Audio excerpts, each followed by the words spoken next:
सिन्नर तालुक्यातील मुसळगाव औद्योगिक वसाहतीमध्ये Shri Lakshmi boilers, Shri Lakshmi Technowell India private limited Sinnar, Nashik या कंपनीचे CMD शुक्लेश्वर वरपे यांची खास मुलाखत घेण्यात आली। यावेळी त्यांनी त्यांचा संपूर्ण जीवन प्रवास आणि या उद्योगांमध्ये केलेली यशस्वी वाटचाल याबद्दल अधिक माहिती देत नवउद्योजकांसाठी नक्कीच प्रेरणादायी असा त्यांचा प्रवास आणि उद्योग जगतामध्ये असणारी संधी याबद्दल भाष्य केले। बघूया विशेष मुलाखत उद्योग विश्व या सत्रामध्ये।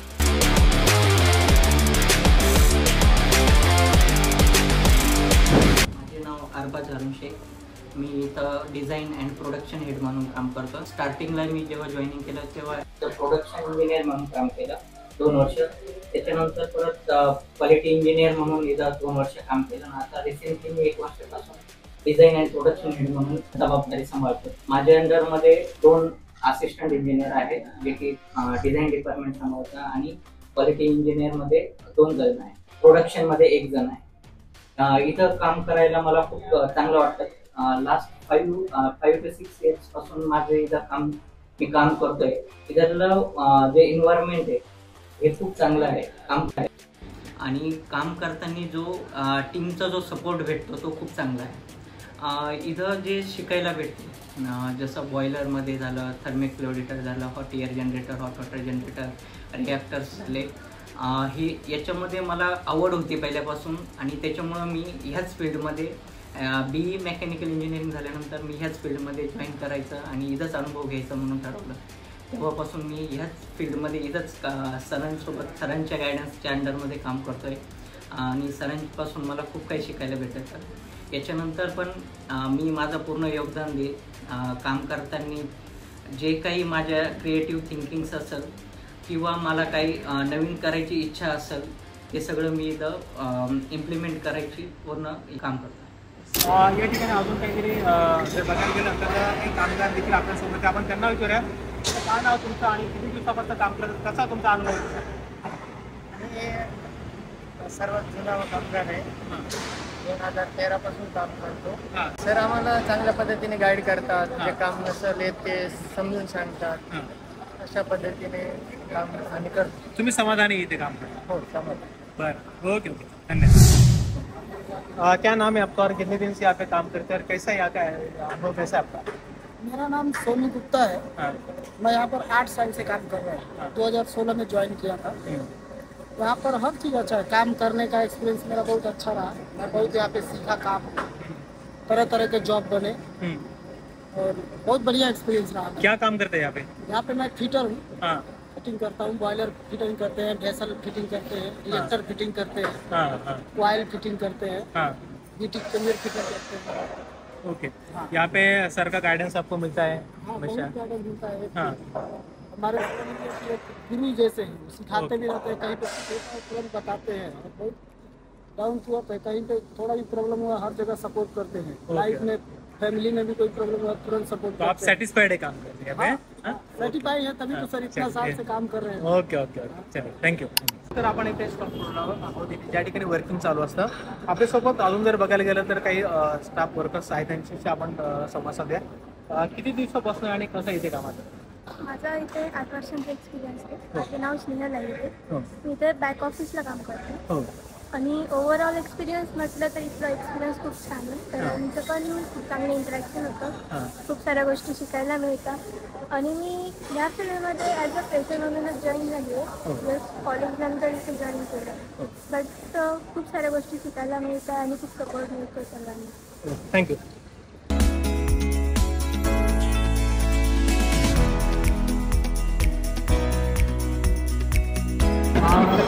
अजून देखील बघायला गेलं तर काही स्टाफ आहे, आपण त्यांना विचारूया काय नेमकं आणि कशा पद्धतीने काम करतात? सर, माझं नाव अजय भाऊ शिरसाट। मी इथे गेल्या 2 वर्षापासून कंपनीमध्ये जॉईन ॲज अ फ्रेशरच होतो, पण एन्व्हायरमेंट आणि फ्रेंडली त्यांनी मला भरपूर काही शिकवलं। आज आमच्याकडे थायसनचे स्टीम ड्रम आलेले, तर आज याची फायनल डिस्पॅच आहे। तर याच्यासाठी एक आमचं फायनल इन्स्पेक्शन, जसं की कॅप वगैरे लावले की नाही, कुठे ट्रॅव्हलिंगमध्ये डॅमेज नाही झालं, तर त्याच्यासाठी आमचं इन्स्पेक्शन चालू आहे। थँक्यू।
नमस्कार, मी सुरेश चव्हाण. लोकसाक्षी न्यूज मध्ये सर्वांचं हार्दिक स्वागत.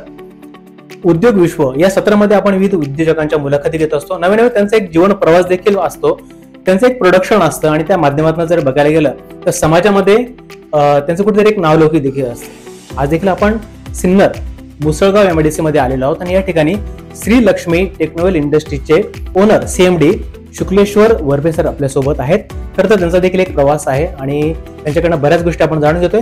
सर्वात आधी सर या कार्यक्रमात आपलं खूप स्वागत आहे. मी सांगेल की आपला परिचय जर आपल्या माध्यमातून जर प्रेक्षकांनी मिळाला तर खूप आनंद असेल. नमस्कार, मी शुक्लेश्वर बजाभाऊ वरपे. माझं मूळ गाव वरवंडी, तालुका संगमनेर, जिल्हा अहमदनगर. माझं एक शेतकरी कुटुंबात जन्म झालाय. आमच्या गावची लोकसंख्या साधारण मी जेव्हा शिक्षण घेतलं तेव्हा 400-500च्या आसपास असेल. तिथून मग मी शिक्षण मावशीकडे केलं, कारण आमच्या गावामध्ये 7वीपर्यंत मराठी शाळा होती. तिथून पुढे नव्हती, तर मग 5वीला मी वांबुरी, जे अहमदनगर जिल्ह्यात सध्याचं जे अहिल्यानगर आहे तिथे आहे, तिथं महेश मुनोतमध्ये माझं 10वी झालं पूर्ण. त्यानंतर पुढील शिक्षण मी लोणी प्रवारनगर इथून पूर्ण केलं. बाकी त्याच्या पुढचं शिक्षण मी नाशिकमधनं पूर्ण केलं. नाशिकमध्ये मी जॉब करत असतानाच मी जॉब पण केला आणि शिक्षण पण पूर्ण केलं. नक्कीच. आणि तिथून माझ्या मी करिअरला सुरुवात झाली. वा. खरं तर सर पण एक असं असतं की बाबा आपलं एक शालेय जीवन चालू असतं किंवा कुठेतरी आपल्याला बॅकग्राऊंड देखील नसतं आणि तो एक विचार आपल्याकडे असतो की मला पुढे चालून काय करायचं. असं कधी तुमच्या विचारात होतं की मी काहीतरी MIDC मध्ये असेल, माझी एक स्वतंत्र कंपनी असेल, काय तुमचं ध्येय काय होतं? जनरल लोक असं म्हणतात की आमचे एक मित्र, मला त्याच्यावरती माझ्या एक 35वा वाढदिवस माझी पत्नी गायत्री शुक्लेश्वर वरपे यांनी केला होता. त्यावेळेस माझे सगळे मित्रमंडळी पण आलेले होते आणि त्यात आमच्या मित्रांनी हा डायलॉग रेकॉर्डेड आहे की बाबा सगळेजण आधी गोल ठरवतात आणि मग म्हणतात मला त्या गोलला पोहोचवायचं, पण वरपे असे का आधी तो करतात आणि मग सांगतात का हा माझा गोल होता. तर मी त्याच पद्धतीत आलो, कारण ज्या कुटुंबातनं मी आलो तेव्हा माझं प्राथमिक शिक्षण झालं आणि मी माध्यमिक शिक्षण घ्यायला गेल्यानंतर त्या काळ जो होता तो खूप कठीण होता. त्यानंतर माझं ज्यावेळेस 11th आणि 12th होतं तो काळ आमच्या आयुष्यातला म्हणजे तसं खूप कठीण काळ. आमच्या मोठ्या बंधूंचा ऍक्सिडेंट झालेला होता. माझे 12वीचे पेपर चालू असताना मी पूर्ण वेळ हॉस्पिटलला 2.5 ते 3 महिने होतो बंधूंबरोबर. आणि त्याच वेळेस मी पेपर दिले आणि तो काळ जो होता की आम्हाला शेती आमची ही पावसावर आधारित होती. त्यावेळेस आम्ही 3 भावंड, सगळ्यात मोठे बंधू ड्रायव्हिंग करायचे, मधल्या बंधूंनी पण 10वीतच शिक्षण सोडायला लागलं. माझं शिक्षण पुढे झालं. ते करत असताना आम्ही त्या काळामध्ये आमची उपजीविका भागवण्यासाठी सगळंच म्हणजे आमचे नाला बिल्डिंगचे कामं केले, वीटभट्टीवरती विटा थापण्याचं काम केलं, विटा व्हायचं काम केलं. जे काय आमची फॅमिली होती सगळं म्हणजे कष्ट करून किंवा आपण म्हणतो की 3-3 डोंगर पलटी करून जाऊन उतरून आणि मग दिवसभर काम करून रोज घरी यायचं, या पद्धतीचा हा सगळा प्रवास होता. लोकांचे घरं बांधली. इनफॅक्ट मला कधी उन्हात सहन होत नव्हतं, पण तो काळ असा वाईट होता. बंधूंचा ऍक्सिडेंट झाल्यामुळे जो एक कमवता व्यक्ती होता तोच 3 महिने बेडवर विथ हॉस्पिटल. हा तो खूप काळ वाईट गेला. आणि त्याच्यानंतर मग आम्ही बंधूंचं त्यातनं बाहेर आले. त्याच्यानंतर मग मी नाशिकला आलो. नाशिकला आल्यानंतर मी पहिलं तर हेच माहित नाही, म्हणजे जॉब लागण्यासाठी मी तसं तर राजकीय पुढाऱ्यांच्या पाठीमागं खूप फिरलो. त्यांचे म्हणजे धन्यवाद आहे, त्यांनी मला जॉब दिला नाही. त्यामुळे मी आज इथपर्यंत येऊ शकलो आणि मी काही लोकांना काम देऊ शकतो. तर त्यावेळेस जॉब नाही मिळाला म्हणून मी, आमची बहीण नाशिकला राहते, मग तिच्याकडे मला आईनी पाठवलं. मग इथं आल्यानंतर त्यावेळेस जॉब मिळणं, ही गोष्ट 97-98ची आहे, ती खूपच कठीण काळ. म्हणजे आज जॉब तसं इझिली मिळतात सगळं, त्यावेळेस काही मिळायचे नाही. त्यानंतर मग एक वर्कर कॅटेगरीतनं मी जॉबला त्यावेळेस सुरुवात केली. त्याच वेळेस शिक्षण बी चालू होतं. म्हणतात एक अपयशी यशाची पहिली पायरी आहे आणि ती मी अनुभवली प्रत्यक्ष. ज्यावेळेस मी काम तिथं करायचं, हेवी काम होतं. म्हणजे लोड उचलायला लागायचे वगैरे, त्यातनं मला क्रेन ऑपरेटर म्हणून त्यांनी मला बढती दिली. तर तिसऱ्याच दिवशी माझ्याकडनं ऍक्सिडेंट झालाय. म्हणजे माझी चुकी नसताना ती व्यक्ती तिथे येऊन कधी उभी राहिली ट्रॅक्टर ट्रान्सपोर्टरवर, ती माहित नाही त्याला ऍक्सिडेंट झाला. तर त्या दिवशी मी खूप रडलो, कारण मी तेच सांगितलं की अपयश ही यशाची पहिली पायरी. आणि मग तिथून मन नाही लागलं, इथं काहीतरी झालं. मग दुसऱ्या ठिकाणी गेलो मी, फार्मा मध्ये मी जॉईनिंग झालो.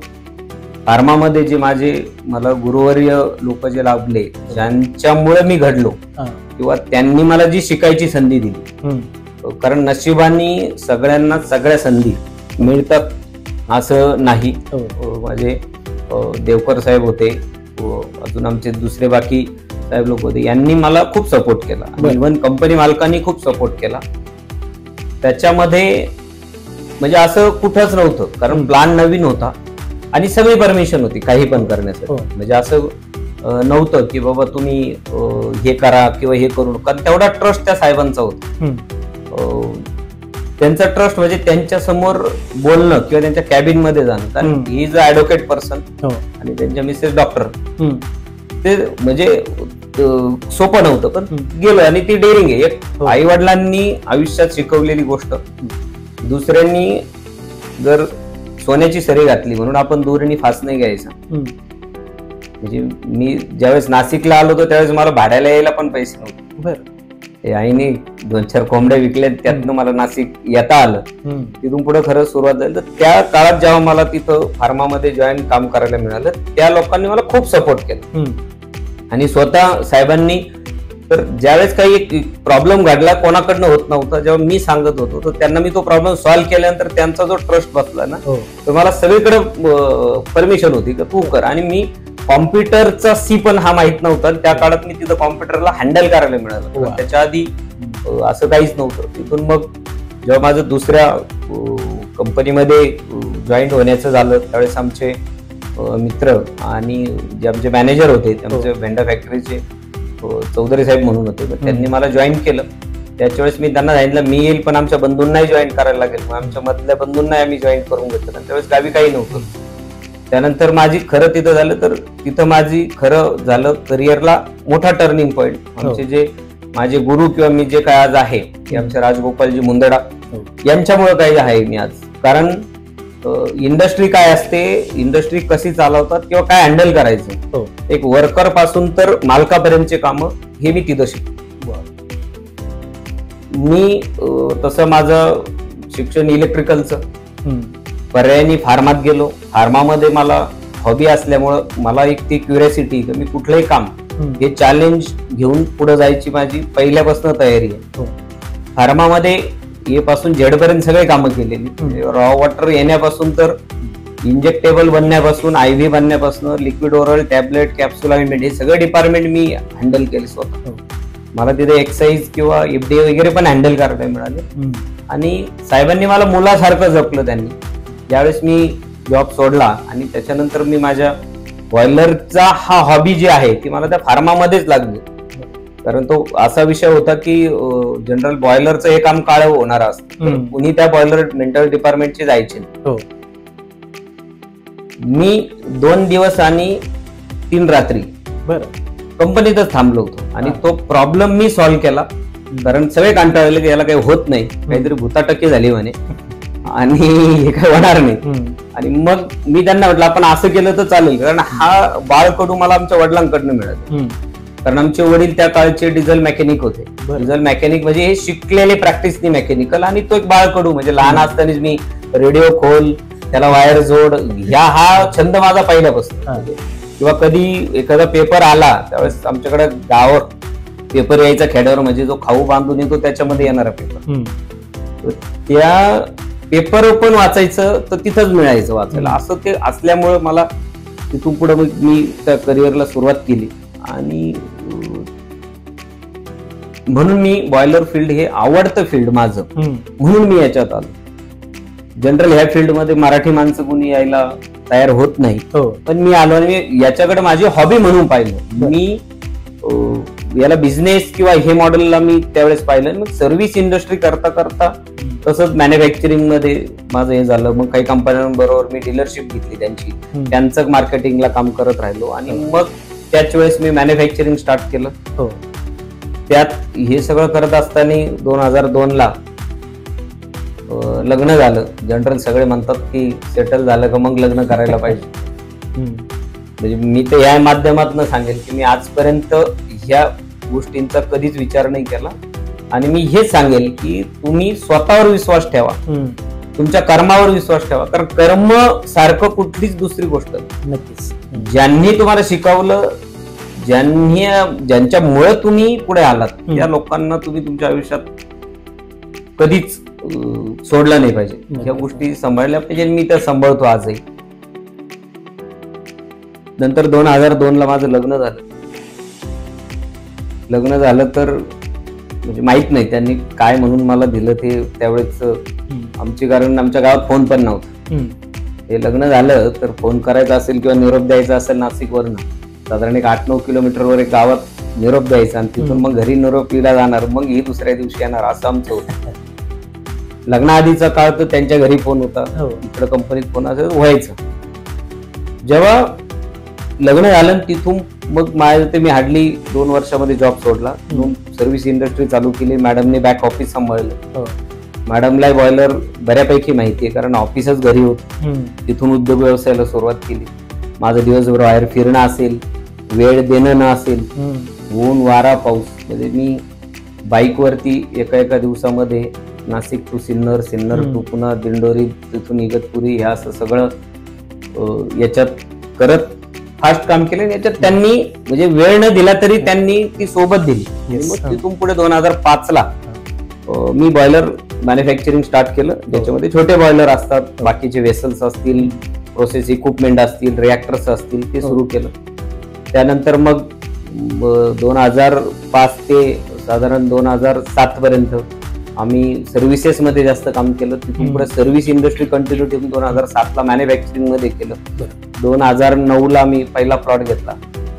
त्यावेळेस मुंदाडा साहेबांनीच मदत होती, त्यांनीच पेमेंट केलं म्हणून मी आणि त्यानंतर आम्ही 2009ला पहिलं युनिट चालू केलं. 2013ला श्रीलक्ष्मी इंजिनिअरिंग प्रायव्हेट लिमिटेड नावाने मी दुसरं फर्म चालू केलं. त्याच्यामध्ये IVR बॉयलर मॅन्युफॅक्चरिंग आणि मोठे बॉयलरचं काम सुरू केलं.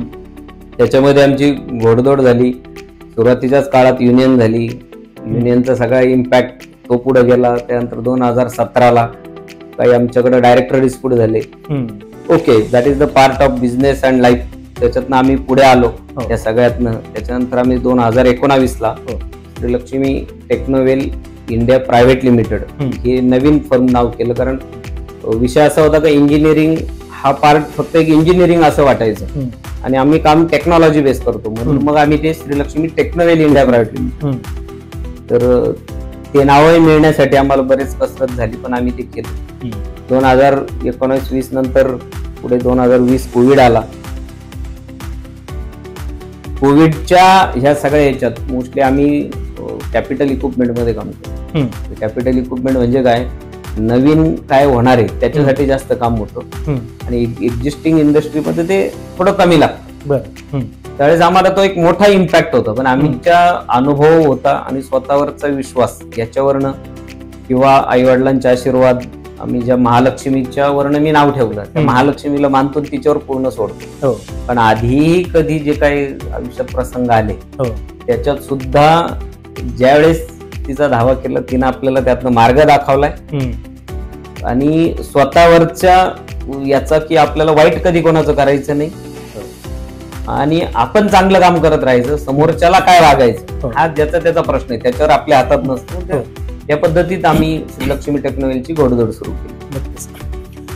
खरं तर काय होतं की बऱ्याच वेळेस आपल्याला रस्त्याने जाताना एक मोठी इंडस्ट्री दिसत असते आणि इंडस्ट्री दिसल्यानंतर आपल्याला साहजिक आपल्या मनात येतं की हे वैभव आहे ना ते सहज प्राप्त झालं असेल. पण ह्या सगळ्या गोष्टींचा विचार करता, त्यांच्या या सगळ्या संघर्षाकडे पाहता किंवा ऐकल्यानंतर एक लक्षात येतं आपल्या की बाबा कुठलीच गोष्ट ही जर बघायला गेलं तर इझी नसते, सोपी नसते. याच्या पाठीमागे प्रचंड घोडदौड असते, प्रचंड मोठा संघर्ष असतो. कदाचित त्यांच्या नातलगांमध्ये देखील आज वाटत असेल त्यांना की आज त्यांना सन्मानाने शुक्लेश्वरजी हा शब्द वापरत असतील, परंतु ज्या काळात ते गेले, ज्या काळात त्यांनी सुरुवात केली ती अतिशय कठीण आहे आणि आमचा देखील प्रयत्न तोच असतो. कारण त्यांचं काम अप्रतिम आहेच. नवे नवे आज त्यांच्या त्या कंपनीवर जर बघायला गेलं तर प्रचंड कर्मचारी सगळे जर बघायला गेलं तर एक उत्तम उदरनिर्वाहाचं साधन त्यांनी प्राप्त करून दिलेलं आहेच. परंतु हे करत असताना आपण सर्वांनी एक विचार करायला पाहिजे की बाबा उभं जर राहायचं असेल तर आपल्याला त्या संघर्षाला समोर जावं लागतं आणि त्याचं आदर्श म्हणून जर बघायला गेलं तर अशा व्यक्तींच्या मुलाखती घेऊन आम्ही आपल्यासमोर मांडत असतो. तर जसं मगाशी तुम्ही एक हा सगळा प्रवास सांगत असताना अर्धांगिनीबद्दल बोलात, तर नक्कीच आम्हाला ते देखील ऐकायला आवडेल. कारण काय होतं माहितीये, सगळं काही ऐश्वर्य असताना कोणी संसार करू शकतो, परंतु कठीण काळामध्ये किंवा जिथे सगळं दिसतंय पुढे चित्रच काही नाहीये अशा काळात साथ देणं आणि हे सगळं वैभव उभं राहणं, काय सांगाल? तसं तर म्हणजे रेकॉर्डला नाव तिचं गायत्री आहे. हो. तिचं खरं ओपन ओरिजिनल नाव भाग्यश्री. आणि माझ्या आयुष्यातची जी कलाटणी मिळाली तिची माझ्या आयुष्यात आल्यानंतरच मिळाली, जी काही प्रगती झाली. कारण म्हणूनच माझे तिन्ही मुलं जे आहेत, मोठीचं नाव प्रगती आहे, 2 नंबर जे आहे तिचं उन्नती आहे आणि मुलाचं नाव वैभव आहे. आणि हे नाव आम्ही काही कोणी ज्योतिषाला विचारून नाही ठेवली, हे आम्ही दोघांनी ठरवले. गायत्री आली म्हणून प्रगती झाली, प्रगती झाली म्हणून उन्नती झाली, उन्नती झाली म्हणून वैभव आला. नक्कीच. आणि ह्या सगळ्या कठीण काळात कुटुंबाने कायम साथ दिली. आणि ज्यावेळेस ती म्हणायची की तुमच्यात आहे, तुम्ही काहीतरी करा, तिनं मला करता करता कुटुंबाची जबाबदारी पूर्ण सांभाळली. पाठीमाग मुलांचं सगळं शेवटी बघणं तिला होतं. हे करत असताना तिच्यात पण मनात जिद्द होती की नाही, मला काहीतरी व्यवसायाला सुरुवात करायची. आता चूल आणि मूल हे राहिलेलं नाही. आणि बऱ्याच वेळा जेव्हा मी तिला बाहेर आणण्याचा प्रयत्न केला तर साहजिक आपण ज्या कुटुंबात आलोय, ज्या फॅमिलीत आलो, तिथं हा विरोध होणार की बाबा बाईंनी फक्त चूल आणि मूल या याच्यात. पण मी त्या विचाराचा पहिल्यापासून नव्हतो. इव्हन मी कधी बाहेर गेलो असेल मिटिंगला तर तिनं 2-2 तास गाडीत वेट केलं असेल आणि तिच्यातनं ती जिद्द तयार झाली. आणि मग आम्ही 2017ला आम्हाला काहीतरी ती म्हणे आता हे बॉयलर इंडस्ट्री तुम्ही बघतायत तर काहीतरी वेगळं करू आपण, म्हणून आम्ही फूड इंडस्ट्रीचा विचार केला. आणि मग Gayatri foods and energy product हे आम्ही 2017ला सुरू करायचा निर्णय घेतला. तर त्याच्या आधी आम्ही दोघे थायरॉइड पेशंट झालो. त्या गायत्री फूडची सुरुवात जी झाली तिची काही पार्श्वभूमी, तर थायरॉइड पेशंट झाल्यानंतर डॉक्टरने सांगितलं तुम्ही ऑइल कुठलं वापरता, तुम्ही कसं खाता, काय जीवनशैली विचारली आम्ही. हे सगळं तुमच्या थायरॉइडला तुम्ही पोषक वातावरण म्हणून काम करता. आणि मग म्हटलं काय केलं पाहिजे, तर ते म्हणे असं करा. पथ्य पाळले, त्यांनी टॅबलेट लिहून दिली. मी 3 महिने जी काही ती थायरॉइडची टॅबलेट आहे ती सकाळी उपाशी पोटी घेतली. ती म्हणे मला काहीच घ्यायचं. आम्ही तेवढ्या जे काही खाण्यातले ऑइलचे बदल केले आणि त्यांनी 3 महिन्यानंतर माझा रिझल्ट आणि मॅडमचा रिझल्ट काही न करता सेम आला. आणि आज आम्ही जे काही लाकडी घाण्यावरच शुद्ध तेल, कारण मी फार्मात काम केल्यामुळे मला फार्माचा तो एक टच होता पहिल्यापासून. आणि आजही आम्ही जे काही प्रॉडक्ट बनवले त्यामध्ये मॅडमनी स्वतः त्याचं शिक्षण घेतलं, स्वतः घाणा चालवलाय, असं काहीच नाही. आणि विशेष म्हणजे ज्यावेळेस मॅडम शिक्षण घेतात 17ला आमची परिस्थिती चांगली होती, गाडी घोडे सगळं होतं. पण मॅडमनी सांगितलं नाही, मी जर तुम्ही गाडी घेऊन मला तिथं सोडवायला आलात तर मी शिकणार नाही. तर मॅडम ऑटो करून जायच्या. मॅडमनी ऑटो करून जाऊन ते शिक्षण पूर्ण केलं आणि ती जिद्द होती. त्यानंतर मग आम्ही शिक्षण हा पार्ट झाल्यानंतर ऍक्च्युअल काम करायला सुरुवात करतो तर वेगळे चॅलेंजेस असतात त्याच्यामध्ये. आणि मग ते चॅलेंजेसला आम्ही दिवसभर आम्ही काम करायचो. मग काही बॅच अटकले असेल तर आम्ही रात्री ते काम करायचो, त्याच्यावरती R&D केलं. तर R&D करताना आम्ही जे काही माझं एक्सपेरिमेंट आम्ही केलं त्याच्यामध्ये जर प्रोसेस फॉलो केल्या आणि जर ते प्रोडक्ट चांगलं वापरलं रॉ मटेरियल, तर जे काही ऑइल मधलं प्युरिटी येते तिला कुठल्याही विदाऊट एनी प्रेझर्वेटिव्ह 8 ते 9 महिने काही होत नाही. आम्ही कंट्रोल शॅम्पल आमच्याकडे ठेवलेत. कंट्रोल शॅम्पल हा शब्द फार्मामध्ये ऐकायला मिळतो, पण हे आम्ही आमच्या फूड इंडस्ट्रीमध्ये आणि ऑइलमध्ये ठेवले.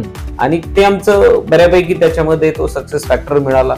त्यानंतर आमचं मॅडमचे कस्टमर म्हणजे तसे प्राईम कस्टमर आहेत, कारण सिलेक्टेड कस्टमर आहेत तो एक वर्ग. आणि त्याच्यामध्ये आम्ही ऑर्गॅनिक जागरी जो आहे ऑर्गॅनिक फूड, तो पण आमचे एक मित्र आहे, त्यांच्याकडनं आपण बनवून घेऊन तो देतो. आमच्याकडे असतो, नाशिकलाच आउटलेट आहे. त्यानंतर महाराष्ट्रात पण आहे, एक्सपोर्टलाही काही वेळा आम्ही ते मटेरियल पाठवलंय. आणि मंत्रालयामध्ये जवळजवळ 5 वेळा एक्झिबिशन झाले. महाराष्ट्रातले जे काय 5 स्टॉल होते, महात्मा गांधींची 150वी जयंती होती आणि त्याच्यात त्यांनी खादी ग्राम उद्योग मधनं मॅडमनी केल्यामुळे त्यांनी ते उद्योजक खादी ग्राम उद्योग मधले बोलवले होते. तर त्यातल्या 5 स्टॉल पैकी एक खादी ग्राम उद्योग होता आणि उरलेल्या 4 स्टॉल मध्ये गायत्री फूडचा होता. तर आहे या पद्धतीनं मग केलं आणि ती जिद्दी आहे आणि इंडस्ट्री तिला माहिती आहे बऱ्यापैकी. तिला असं वाटतं की बाबा इंग्लिश आलं चांगलं म्हणजेच उद्योजक होता येतं किंवा ते. आणि ह्या सगळ्यात जेव्हा म्हणजे काम करत असताना, कारण जर तुमच्या सोबतच्या लोकांची साथ नसेल तर ते शक्य नसतं. परत एकदा मी आपल्या प्लांटकडे येणार. खरं तर एक रोपटं लावत असतो आणि त्याचा वटवृक्ष होत असतो. याच पद्धतीने जर बघायला गेलं तर आपल्या फॅक्टरी बद्दल झाले. आज आपले 3 प्लांट्स आहेत जवळपास. तर परत एकदा मी आपल्या मॅन्युफॅक्चरिंग आणि प्रोडक्ट बद्दल काय सांगणार. आपण जे काय आता प्रोडक्ट बनवतो, आपण चांगल्या मोठ्या मल्टीनॅशनल कंपनी ज्या लेव्हलला प्रोडक्ट बनवतो आपण त्या लेव्हलला प्रोडक्ट आज कंपनी घेऊन ठेवली आणि जे काही स्टँडर्ड आहे ते त्या स्टँडर्डला आहे. तर हे जर तुम्ही बघाल तर मुळात आम्ही कंपनीच्या टॅगलाईनलाच दिलं एनर्जी इफिशियंट इको. म्हणजे जे काही बॉयलर मध्ये फ्युएल लागणार आहे आणि त्याची जी इफिशियन्सी यायला पाहिजे. बरोबर. कारण आजकाल मार्केटमध्ये फ्युएल कॉस्ट हा खूप मोठा कळीचा मुद्दा ठरतोय. कारण बॉयलर हा प्रत्येक प्रोसेस इंडस्ट्रीचा हार्ट आहे आणि बॉयलरचा इम्पॅक्ट हा डायरेक्टली त्यांच्या प्रोडक्ट कॉस्टवर येतो. ओके. आणि जर बॉयलरला काही प्रोसेसला अडचण आली तर त्यांचं प्रोडक्शन लॉसेस होतं. आम्ही सगळ्यात मोठं काम त्याच्यावर करतो. कारण मी फार्मातनं आल्यामुळे मला प्रोसेस इंडस्ट्री माहिती आहे किंवा त्याचे काय इम्पॅक्ट होतो हा मला स्वतःला माहिती आहे किंवा मी स्वतः हँडल केलं. तर हा आम्ही बॉयलर आम्ही 2016ला जिंदाल जे आहे आपलं वाशिमचं तिथं दिलेला आहे. हा आम्ही श्रीलंकेला पाठवलेला बॉयलर आहे. हा थायलंडला पाठवलेला बॉयलर आहे. हा केनियाला गेलेला बॉयलर आहे. हा बॉयलर केनियाच्या मुंबासा एअरपोर्टवर सगळ्यात मोठी नूडल फॅक्टरी त्यांची केनियातली तिथं दिलेला आहे. हे बाकी डेअरी प्रोसेस इंडस्ट्रीला दिलेले आहेत. नंतर फार्मा रिएक्टर्स वगैरे आम्ही दिलेले. आता हे काही सिलेक्टेड 5-6 प्रोडक्ट याच्यावर दिले. पण आमची जी प्रोडक्ट रेंज आहे ती नियर अबाउट 30+ आहे. बरं. म्हणजे याला लागणारे ऍसेसरीज आहेत त्या आम्ही प्रोव्हाइड करतो. त्यानंतर सर्व्हिस देतो. आणि आज आपल्या श्रीलक्ष्मीचा जो विस्तार जर तुम्ही म्हणाल तर आपण देशात नाही तर देशाच्या बाहेर जवळजवळ 10 ते 11 कंट्रीजला आपण दिले. आणि आमचं कॅटलॉग आहे ऍक्च्युली. याच्यामध्ये जर आम्ही लिहिलंय तर याच्यामध्ये आमच्या ज्या कॅपेबिलिटीज आहेत त्या याच्यात लिहिल्यात. ओके. त्याच्यानंतर आमचं इन्फ्रास्ट्रक्चर काय आहे, व्हिजन काय आहे, मिशन काय आहे, नंतर आमचे सर्टिफिकेशन कुठले आहेत हे पण आपण टाकलेले आहेत. तुम्ही बघाल तर हे सगळं सुरुवातीला जेव्हा फॅक्टरी चालू केली तेव्हाच्या इमेजेस आहेत नाही. बाकी ह्या सगळ्या पुढच्या प्रोडक्टचे इमेजेस आहेत. त्याच्या डिटेल माहिती आहे त्याच्यामध्ये. काही आमचे रजिस्टर्ड ट्रेडमार्क पण आहे त्याच्यामध्ये. त्याच्यानंतर डेअरी इंडस्ट्रीसाठी लागणारे युनिट आहेत. त्याच्यानंतर आम्ही हॉट एअर जनरेटर मध्ये एक चांगलं काम करतो त्याच्यामध्ये. आणि हे सगळ्या प्रोडक्ट मध्ये एनी टाईप ऑफ फ्युएल, असं नाही का आम्ही फक्त एवढंच करू नये. हिटिंग सिस्टम मध्ये आम्ही चांगल्या लेवलला आणि चांगले प्रोडक्ट कस्टमर पर्यंत कसे जातील याच्यावर आम्ही काम केलंय. यातला हा जो जॉब आहे तर हा आम्ही दुबईला पण पाठवला. जसं मी तुम्हाला सांगितलं हे आमचे काही सिलेक्टेड कस्टमर आहेत तर त्यांचे लोगोज आहेत जे इंडियन आहे, इंडियाच्या बाहेर आहेत. हे हा कॅटलॉग आहे आमचा आणि हे आमचे बाकीचे ज्या मोठ्या कंपन्या आहेत त्यांच्याबरोबर. नक्कीच. खरं तर प्रवास हा अतिशय कठीण असतो, परंतु हे सगळं करत असताना चॅलेंजिंग देखील तेवढंच आपल्याला असतात. कारण एक काळ नसतो, तो स्टेबल नसतं, बऱ्याच गोष्टी असतात. त्याकडे आपण कसं बघता आणि काय चॅलेंजेस आले. मुळात व्यवसाय आणि तुम्ही कुठलंही जर काम करत असाल, म्हणजे तुम्ही नोकरी करत असाल किंवा व्यवसाय करत असाल, एक तर तुमच्या जबाबदाऱ्या तुम्हाला कळल्या पाहिजे. आणि तुम्ही जेव्हा काम करतो ना कोणी व्यक्ती तर त्याला चॅलेंजेस हे येतात. त्याला आपण म्हणजे याच्यात प्रॉब्लेम हा शब्द कधीच वापरायचा. याला हा चॅलेंजेस आहे आणि तो स्वीकारून तुम्हाला पुढे जायची तुमची तयारी पाहिजे. कारण तुम्ही जेव्हा काम करतात त्यावेळेस मोठे चॅलेंजेस असतात. त्याच्यामध्ये मेन फॅक्टर तुमचं पैसा असतो, इन्फ्रास्ट्रक्चर असतं, मॅन पॉवर असतं, टेक्नॉलॉजी असतात. असे अदर दॅन काही त्यातले बरेच चॅलेंजेस असतात तर ते तुम्हाला इंडस्ट्रीमध्ये करताना येतात. नक्कीच. आम्हाला शेवटी मीच काय कोणालाही, मला तर खूपच तसे चॅलेंजेस आले. मी तुम्हाला सांगितलंय की बाबा जो काही काळ होता त्याच्यामध्ये जे काही घडलं मला आधी सांगितलं तसं आज आम्ही एक जॉब कोविडच्या आधी असं केलेला आहे तो इंडियातच पहिल्यांदा बनतो. पॅडी हॅन्ड ड्राइंग सिस्टम त्याचं असं नाव आहे. आणि आमचे मित्र आहेत जे US ला राहतात 3 महिने आपल्या फॅक्टरीमध्ये त्यांची टीम आणि ते होते. आणि हा पूर्ण जॉब कम्प्लीट होईपर्यंत ते इथं होते. म्हणजे त्याचं डिझाईन पासून तर पूर्ण प्रोडक्ट आणि जिथपर्यंत आमचं त्यावेळेस इच्छा होती की आम्हाला केंद्रीय कृषी मंत्र्यांना त्या प्रोडक्टसाठी बोलवायचं होतं. हा बेसिकली राईस ड्राईंग साठी जी हॉट एअर तयार केली जाते, गरम हवा. कारण राईस हा मोठ्या प्रमाणात बाहेरच्या देशात स्टोअर केला जातो. कारण तुम्हाला उद्या पुढचे 15 वर्ष जरी किंवा 20 वर्षचं प्लॅनिंग करून ते लोक त्या अन्न पुरवठ्यासाठीचं काम करतात. आणि कुठल्याही खाद्यपदार्थामध्ये जर पाण्याचं प्रमाण जास्त राहिलं, वॉटर कंटेंट, तर त्याच्यामध्ये बॅक्टेरिया डेव्हलप होतो आणि त्याच्यामुळे ते खराब होतात. ते होऊ नये म्हणून याला हॉट एअर लागतात. आणि ते युनिट एकदा चालू झालं तर ते वर्ष बंद नाही करत. आणि ते आधी ज्या कंपनीचे वापरायचे तर त्यांना 6 महिन्यानंतर आहे ना त्याचे ब्रेकडाऊन यायचे. आणि आज मला आनंद होतोय, आम्ही जवळजवळ त्याला आज 4 वर्ष झाले आणि आम्ही सक्सेसफुल ट्रायल केल्यानंतर आम्ही मागे आमचं बॉयलर वर्ल्डचं जे 24चं एक्झिबिशन होतं 23चं केनियामध्ये, तर त्याच्यामध्ये आम्ही जेव्हा पार्टिसिपेट केलं तर तिथल्या एक्झिबिशन मध्ये आम्ही त्यांना ते तिथं लॉन्चिंग केलंय आम्ही त्याचं. आणि आता आम्ही त्याच्यावरती पुढे जातो. म्हणजे नवीन R&D करणं हा माझा छंद आहे. आणि मी ज्यावेळेस जॉब करत होतो त्याच वेळेस मी ऑटोमॅटिक मशीन बनवल्या होत्या ज्या तेव्हाही इंडियात पहिल्यांदा होत्या. आणि नंतर आम्ही गुळ प्रोसेस, जो काही आपण गुळ खातो तर याला ऑटोमॅटिक जागरी प्लांट बोलतात सगळेजण, पण ऍक्च्युअल गुळ प्रोसेस काय होती याच्यावर मी 3 वर्ष रिसर्च केलेला आहे. आणि अंडर व्हॅक्युम प्रोसेस मधला आमचा पहिला प्लांट होता इथं निफाडला. आमचे मित्र आहेत त्यांच्याकडं ऍक्च्युअली मी फक्त आमचं हिटिंग सिस्टम दिली होती, पण नंतर ते सगळं करायला लागलं आणि आम्ही ते केलं. आणि आनंद असा आहे की जवळजवळ 250+ लोक त्या प्लांटला व्हिजिट दिले. त्याच्यामध्ये खासदार असतील, मंत्री असतील, त्याच्यानंतर त्या वेळेचे जे डायरेक्टर होते स्वतः आमच्या बॉयलर डिपार्टमेंटचे ते स्वतः आले होते. कारण त्यांना याच्यात खूप इच्छा होती काहीतरी करायची. आणि ते प्रवरा शुगरला असल्यामुळे नंतर ते इकडं डायरेक्टर झाले. तर ते येऊन त्यांनी पाहिलं म्हणजे त्यांनी त्यावेळेस चांगलं अप्रिशिएट केलं.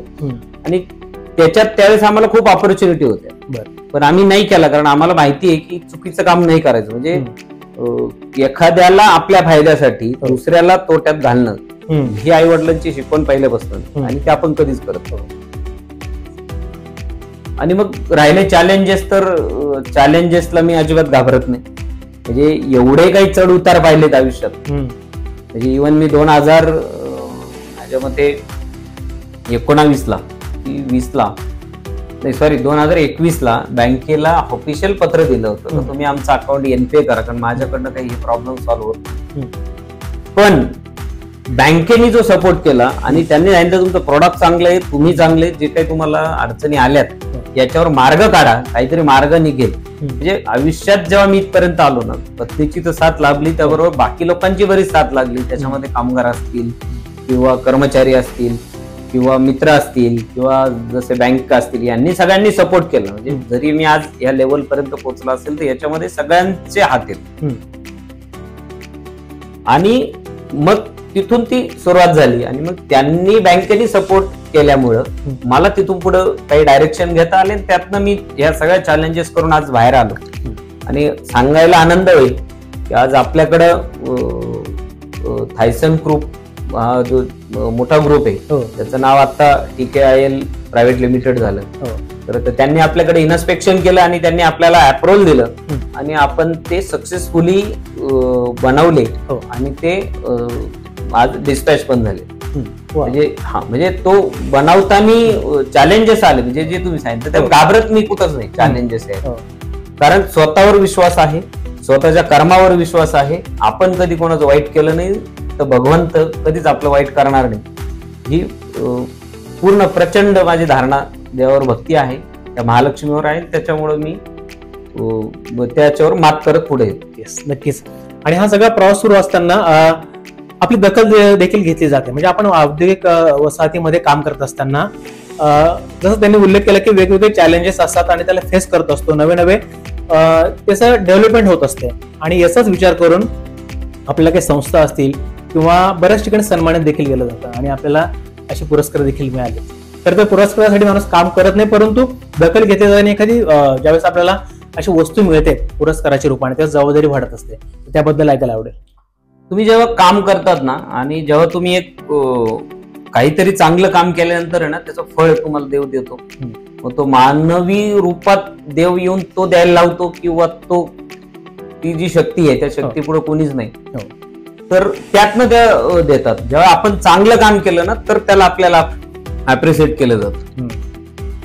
तर असे मी जेव्हा सामाजिक जे काही पुरस्कार आहे आमच्याकडे इथं सिन्नर तालुका औद्योगिक वसाहत आहे त्यांनी आम्हाला पुरस्कार दिला. त्याच्यानंतर गडकरी साहेबांच्या हस्ते आम्हाला अमरावतीला गडकरी साहेबांचा ड्रीम प्रोजेक्ट होता ज्याच्यामध्ये इंडियातलं पहिलं खादीचं ॲटो प्रिंटिंग प्रेस तिथं झालं. म्हणजे जो काय आपला खादीचा कपडा निघतो तर त्याच्यावरती जसं आपला कॉम्प्युटरला कमांड डिलिव्हर प्रिंट येते तसं त्याचा प्रिंट येतो. तो प्रोजेक्ट गडकरी साहेबांचा होता.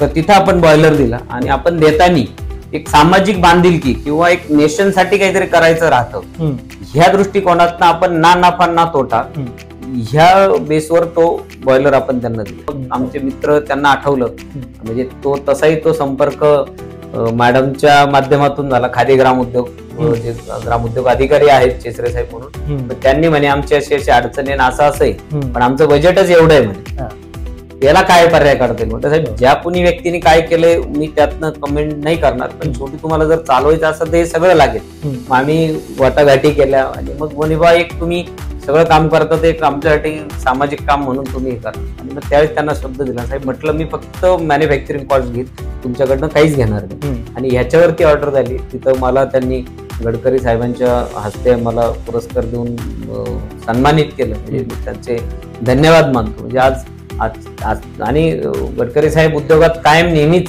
काहीतरी नवीन आविष्कार करत राहतात आणि त्यांच्या हस्ते पुरस्कार मिळणं हे खूप हे आहे. मॅडमलाही म्हणजे सकाळ वुमन, नारी शक्ती, महाराष्ट्राची दुर्गा असे बरेच पुरस्कार मॅडमला मिळालेले आहेत महिलांच्या याच्यामध्ये.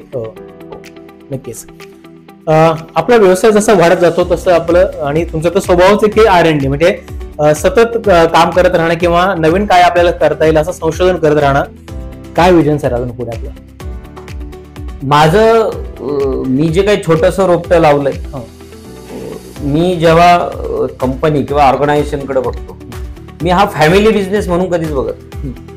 विजन माझे एकदम क्लिअर आहे की मला ह्या कंपनीला मोठ्या लेवलला घेऊन जायचंय. ही कंपनी ॲटो चालली पाहिजे. कुठलाही माणसाचा इंटरफेरन्स न करता हे ऑर्गनायझेशन पुढे रन झालं पाहिजे. जनरल लोकांची थिंकिंग असते की बाबा नाही मी केलंय मग माझ्या पुढच्या पिढीसाठीच होईल आणि मग तसं होईल. मुळात ज्या बिझनेसमध्ये मी आहे ज्या फील्डमध्ये आहे त्याच्यामध्ये असं होणं नाही कारण हा अफाट याच्यामध्ये मार्केटिंग आहे आणि ऑपॉर्च्युनिटी पण आहेत. बरोबर. आणि हे चॅलेंजिंग आहे.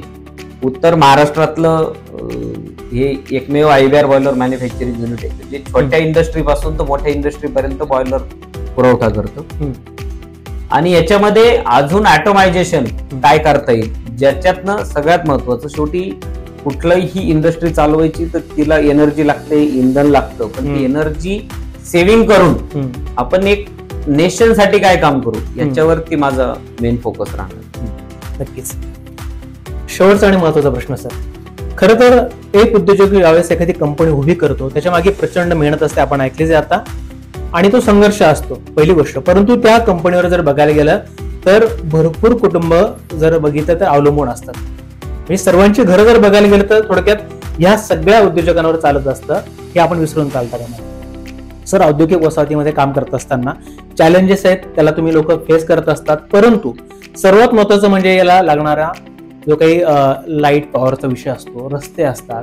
तुम्हाला जर बघायला गेलं तर या सगळ्या लोकांसाठी स्वतंत्ररित्या काम करण्यासाठी जर बघायला गेलं तर नक्कीच आपलं राज्य सरकार असेल केंद्र सरकार असेल उद्योग मंत्री जे असतील आपण जिथे राहतोय समजा आता नाशिकमध्ये तर आपले पालकमंत्री असतील आमदार खासदार असतील सगळ्यांचं लक्ष असणं गरजेचं आहे किंवा त्यांचा सपोर्ट असणं देखील गरजेचं आहे. कारण का, एक कंपनी ज्यावेळेस एखादा उद्योजक चालवत असतो त्याला प्रचंड मेहनत असते, प्रचंड खर्च असतो, परंतु त्याला जर सुविधा नाही प्राप्त झाली ज्या मूलभूत असतात तर अतिशय कठीणता येते आणि मग तो शहराचा विकास थांबतो, नवे नवे महाराष्ट्राचा विकास थांबतो, देशाचा विकास थांबतो आणि मग जर बघायला गेलं की वाटचालच थांबतो. तर मग तुम्ही या सर्व गोष्टींकडे कसं बघता आणि तुम्ही काय सजेशन किंवा काय सूचना देऊ इच्छिता?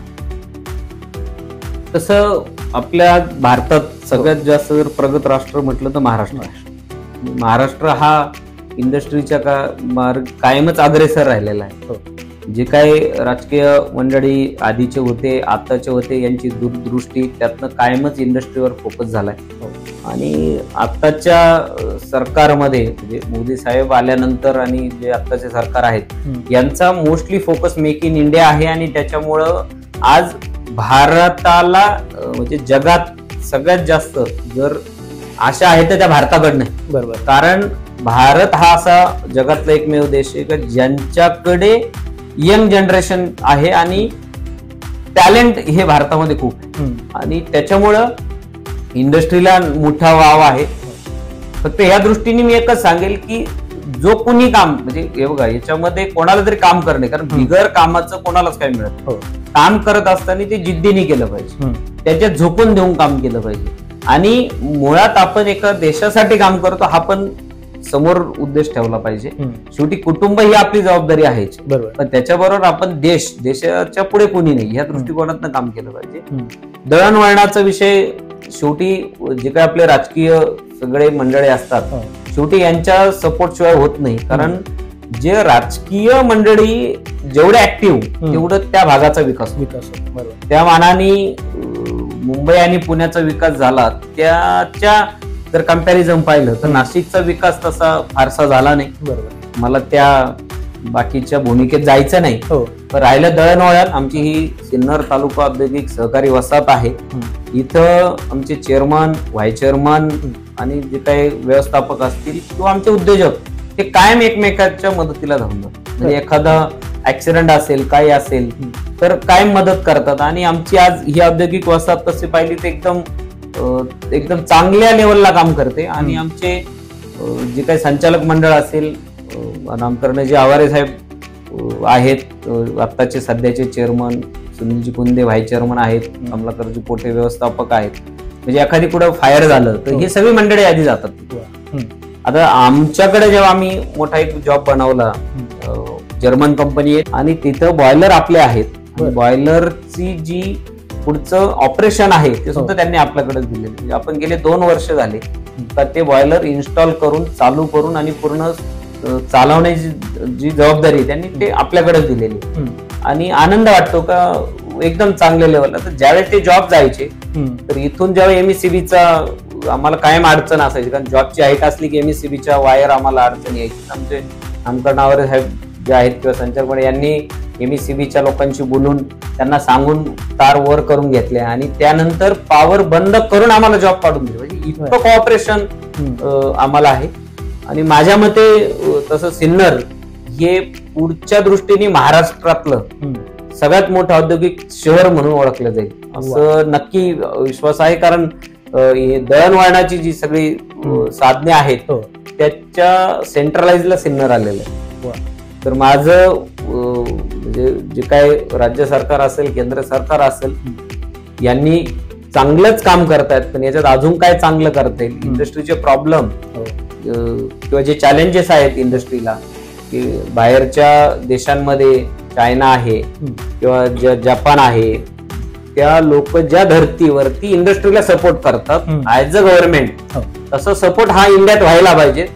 जर तसं झालं तर माझ्या मते नक्कीच जगावर राज्य करणे इतकं ताकद भारतात आहे. नक्कीच. तर तरी अतिशय महत्वपूर्ण गोष्ट आहे, हायलाईट करण्यासारखा मुद्दा जर बघायला गेलं तर आपण मांडलेला आहे.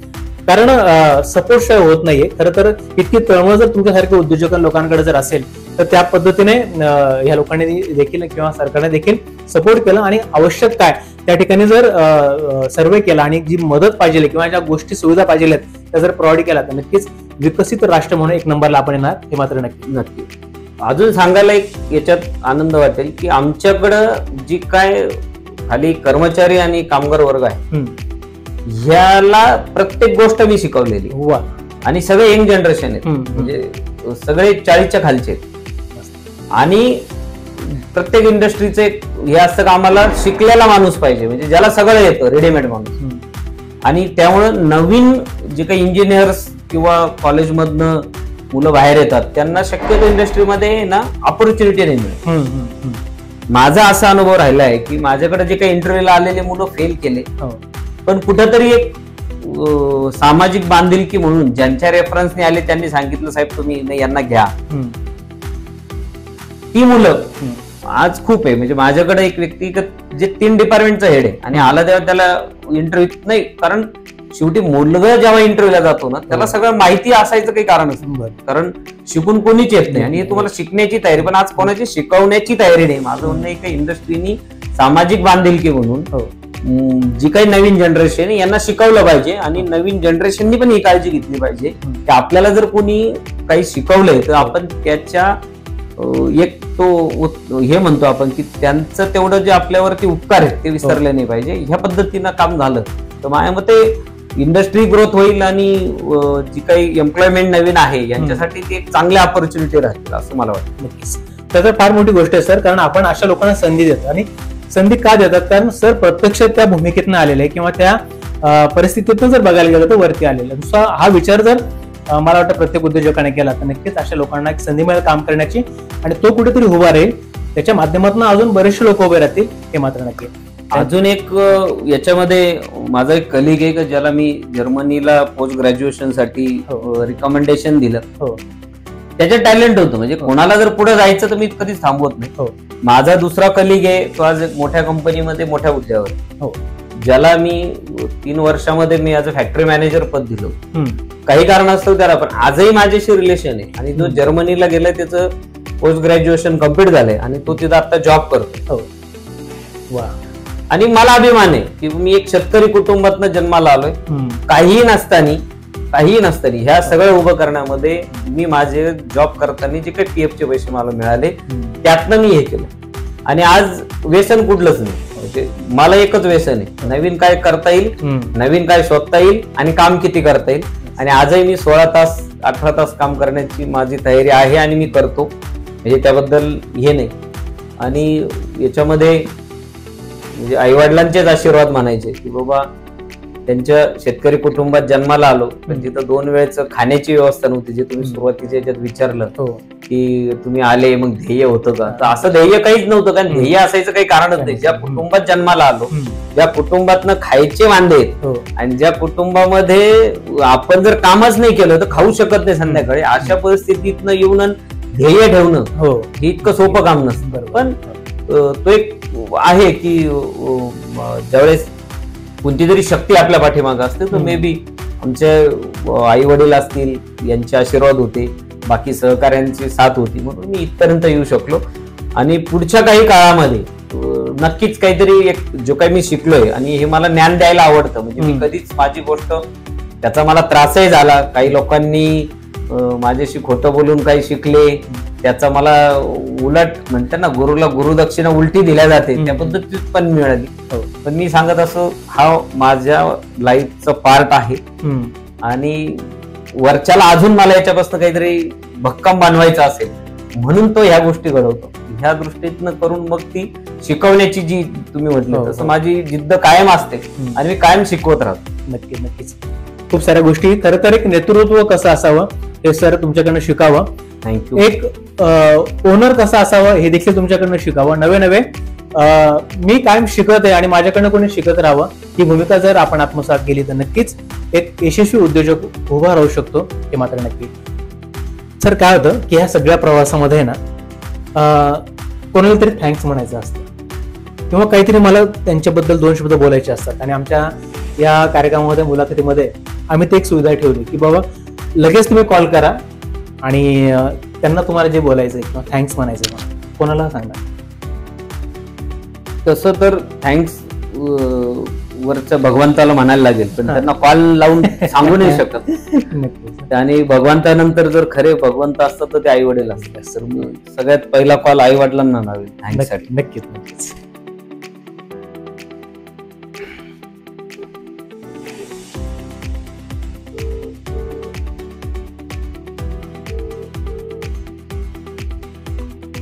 हॅलो अण्णा आणि ताई, माझा न्यूज चॅनलवाले इंटरव्ह्यू घेत आहेत आणि त्याच्यामध्ये त्यांनी सांगितलं तर तुम्ही सगळ्यात आधी थँक्स म्हणजे धन्यवाद कोणाला द्याल, तर मी सांगितलं मी सगळ्यात पहिला कॉल लावेल तर माझ्या आई वडिलांना लावेल आणि मी तुम्हाला दोघांनाही मनापासून धन्यवाद देतो. कारण देवानंतर जर थँक्स तर देवाचे मानायला गेलं तर फोन नाही लागणार, म्हणून मी आता तुम्हाला फोन लावलाय आणि तुमचे धन्यवाद आहे का तुम्ही मला ह्या काबिल बनवलं तर मी आज माझ्या ह्या जे उंच शिखरापर्यंत पोहोचू शकलो. तर ही तुमची जी शिकवण होती आणि जे काही तुम्ही शिकवलं त्याच्यामुळे मी इथपर्यंत पोहोचू शकलो. आज कसं वाटतं तुम्हाला? आज एवढं मोठं यश मिळालंय, आज कंपनी आहे. हा, कसं वाटतं तुम्हाला?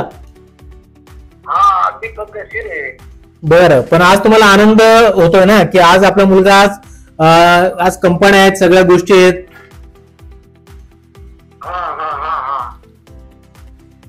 नक्कीच नक्कीच.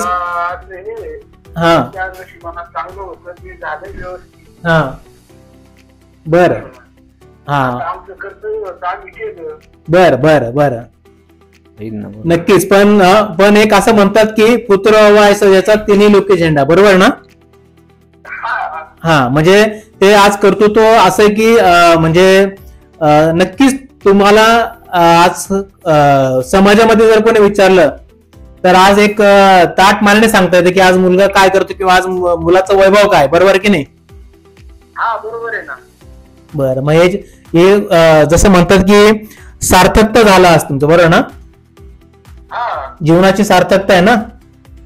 सार्थकता झाली आमच्या जीवनाची. बरं बोलायला बरं, अजून ताईकडे फोन द्या ना.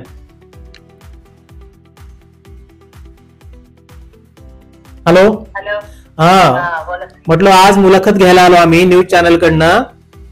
हा, काय वाटतं तुम्हाला?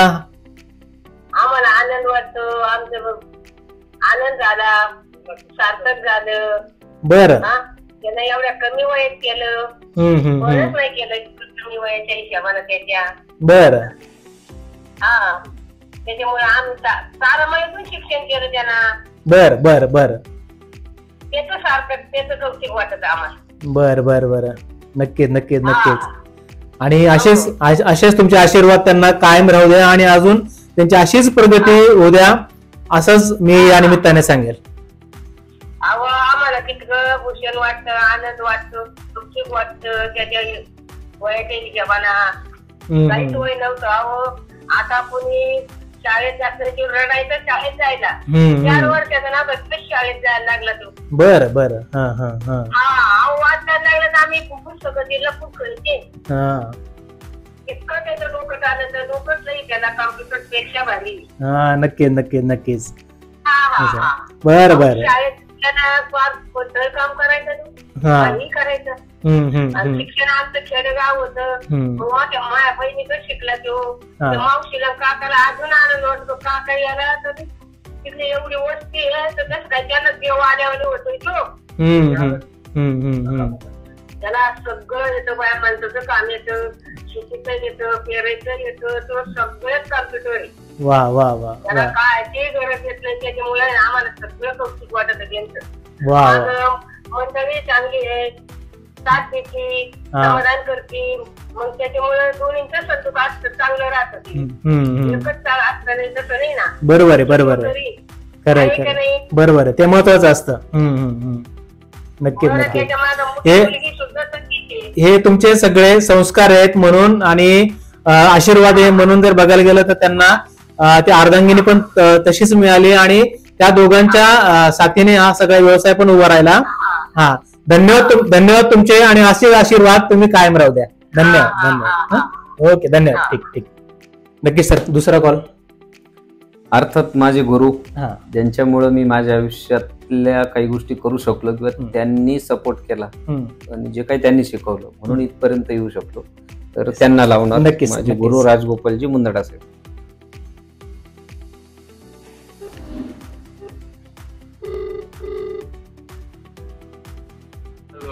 हॅलो. सर नमस्कार. काय नाही, लोकसाक्ष न्यूजवाले माझा इंटरव्ह्यू घेत आहे आणि त्यांनी लोकसाक्ष न्यूज चॅनलवाले तर त्यांनी म्हणे तुम्हाला थँक्स म्हणण्यासाठी फोन लावायचा आहे, तर तुम्ही कोणाला फोन लावाल? तर म्हटलं माझे गुरु आहेत, मला गुरूंनाच फोन लावायचा आहे. हा, तर मला मी जे काय आज जिथपर्यंत आलोय हे सगळं तुमच्या आशीर्वादाने, तुमच्या सहकार्याने, तुमच्या सपोर्टने मी इथपर्यंत पोहोचलो इंडस्ट्रीमध्ये. तर तुमचे मनापासून मला धन्यवाद मानायचे आज आणि मनापासून धन्यवाद मानतो. सर खर तर खूप मोठा संघर्ष आहे त्यांचा आणि या संघर्षाच्या दरम्यान, मुलाखतीच्या दरम्यान त्यांनी प्रत्येक वेळेस म्हणजे बऱ्यापैकी तुमचं नाव घेतलंय त्यांनी. आणि आज आम्हाला खूप आनंद होतोय की अशा व्यक्तिमत्वाशी आज जर बघायला गेलं तर आमची चर्चा झाली, संवाद झाली आणि मुलाखत घेतोय आम्ही. हा, तर ज्यावेळेस त्यांना विचारलं की तुम्ही स्पेशल थँक्स कोणाला, तर त्यांनी साहजिकच आहे तुमचं नाव घेतलं. हो, आणि त्यामुळे तुम्हाला देखील धन्यवाद सर की तुम्ही अशी एक संधी आणि अशा पद्धतीने जर बघायला गेलं तर हे सगळ्या गोष्टी त्यांना प्रोव्हाइड केल्या म्हणून आज त्यांची जी काही यशोगाथा आहे किंवा यशस्वी उद्योजक म्हणून ते उभे आहेत. सर तुम्ही काय सांगाल सर त्यांच्याबद्दल, एक वाक्यात काय तुमच्याकडनं ऐकायला आवडेल आम्हाला? म्हणजे कसं आहे, मेहनती मुलगा आहे तो. ऍक्च्युली माझ्याकडे एम्प्लॉय होते ते, नंतर त्यांना ते स्वतःचा व्यवसाय चालू केला. हो हो. कसं जरी जेव्हा जेव्हा आहे ना ते यायचे माझ्याकडे, ते मी काही सल्ला वगैरे मागायला तर मी त्यांना गाईड करायचं, मी त्यांना पण ते काय फॉलो करायचे. हो. आणि मेहनत चांगली घेतली त्यांनी, त्या मेहनतीचा कष्टाचा फळ त्यांना आज मिळाला. नक्कीच नक्कीच नक्कीच sir. Thank you so much sir, आपण वेळ दिलात. Thank you. Okay sir, thank you sir. Sir खूप साऱ्या शुभेच्छा देतो पुढच्या वाटचालीसाठी. आणि नक्कीच जसं उल्लेख केला, श्री लक्ष्मी तुमच्या पाठीशी खरं तर, आणि तुम्हाला दीर्घायुष्य लाभणारच आहे. मी तर म्हणेल की श्री शुक्लेश्वरजी आणि लक्ष्मी गायत्री मॅडम हा तुमचा जो संयोग जर बघितला ना तर अतिशय उत्तम आहे. सो हा सगळा विस्तार आणि हे सर्व यश तुमच्या पदरात पडतंय, ईश्वर कृपेने सगळं तुम्हाला मिळतंय. थँक्यू सो मच, आपण वेळ दिलात. आणि सगळी यशोगाथा जर बघायला गेलं तर मला देखील लोकसाक्षी वृत्तवाहिनीच्या वतीने उद्योग विश्व या सत्रामध्ये मांडण्याची संधी मिळाली. असंच काम करत राहा सातत्याने आणि नक्कीच आम्ही देखील तुम्हाला भेटत राहू एवढीच अपेक्षा व्यक्त करतो आणि थांबतो. Thank you so much. धन्यवाद.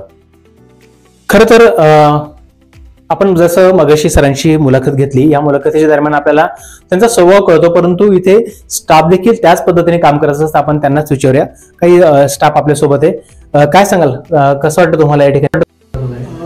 मी तर पहिले सांगणार की माझं नाव रॉकी ब्राह्मणे आहे. मी सेल्स आणि मार्केटिंग बघतो आणि मी मागच्या 3.5 वर्षापासून आहे ऑर्गनायझेशनमध्ये आणि 3.5 वर्षापासून सेल्स आणि मार्केटिंगच बघतो.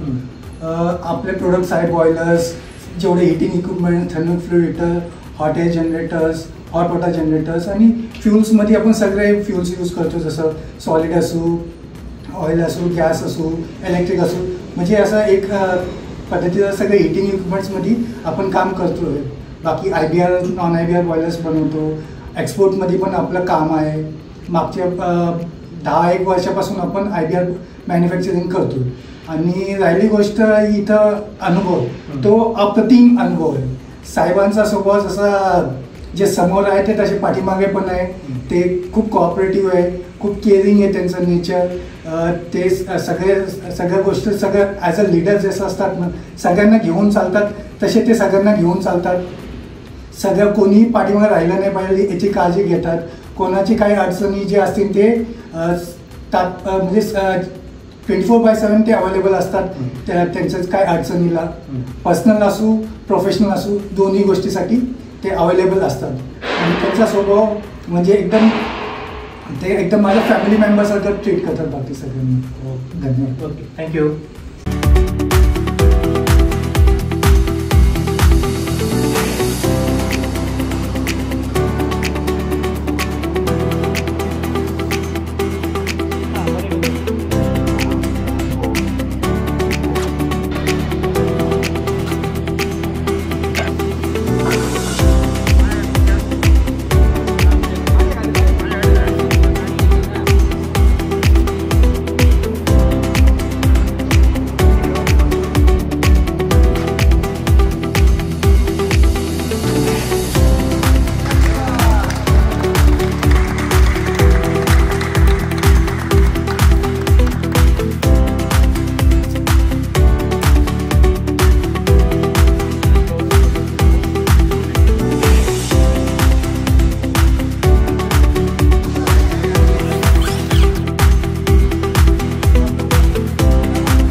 आज या औद्योगिक वसाहतीचे व्हाईस चेअरमन आणि व्यवस्थापक सर देखील आपल्यासोबत आहे. कुंटे सर, काय सांगाल आपल्याला यायला मिळालं आणि पूजन देखील करायला मिळालं? आमच्या शिन्नर तालुका औद्योगिक सहकारी वसाहतीतील एक प्रतिष्ठित उद्योजक अत्यंत प्रतिकूल परिस्थितीत त्यांनी आज या ठिकाणी लक्ष्मी टेक्नोवेल इंजिनिअरिंग प्रायव्हेट लिमिटेड ही कंपनी स्थापन केली आणि खूप अल्पावधीतच त्यांनी एकदम अशी गरुड झेप या ठिकाणी घेतली. प्रचंड अशी मेहनत त्यांनी या ठिकाणी घेतली आणि त्या मेहनतीचं फळ आपण या ठिकाणी सगळे बघतो आहोत.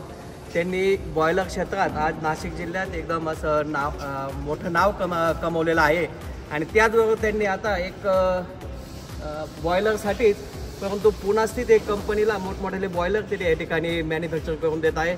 त्यांनी आम्हाला या ठिकाणी बोलवलं, आमच्या हस्ते ही पूजा केली आणि मी आमच्या औद्योगिक वसाहतीच्या वतीनं त्यांना या पुढील कामासाठी खूप शुभेच्छा देतो आणि अशीच उत्तर प्रगती त्यांची या ठिकाणी घडो अशी मी त्यांना शुभेच्छा देतो. धन्यवाद. ते परम मित्र आदरणीय वर्ते साहेब यांनी लक्ष्मी बॉयलर हा प्रोजेक्ट पहिला 1000 स्क्वेअर मीटर प्लॉटमध्ये केला होता. त्यानंतर ती जागा कम पडते म्हणून त्यांनी आज 2000 स्क्वेअर मीटर एवढा मोठा प्रोजेक्ट उभा केला आहे. छोटं काम करत असताना त्यांना बऱ्याच काही अडचणी आल्या, घरगुती अडचणी आल्या आणि ह्या अडचणी मार्ग करत आज ते ह्या लेवलला आलेत. त्यांनी यापूर्वी मला वाटतं 3.5 कोटीचा एक प्रोजेक्ट पूर्ण केला आहे आणि आज हायसन कंपनी त्यांना ऑर्डर आलेली आहे. हायसन कंपनी 3 जॉब आज या ठिकाणी जात आहे. अतिशय आनंदाची बाब आहे आणि त्यातल्या मराठा उद्योगामध्ये येत नाही, आला तर तो घाबरतो खूप. पण वर्पे साहेबांची जिगर आहे, तिला खरं आपण दाद दिली पाहिजे. मी वर्पे साहेबांना आणि त्यांच्या कुटुंबियांना माझ्या परिवाराच्या शुभेच्छा देतो आणि त्यांची उत्तर अशी जोरात हो, त्याच्यापेक्षाही खूप मोठ्या ऑर्डर त्यांना येऊ, मोठ्या मोठ्या कंपन्याची ऑर्डर येऊ आणि अशी प्रगती कायम राहो आणि त्यांचा आज जो 2000 किलोमीटर तो उद्योग आहे तो 2 एकरात हो, ह्या मी शुभेच्छा देऊन थांबतो.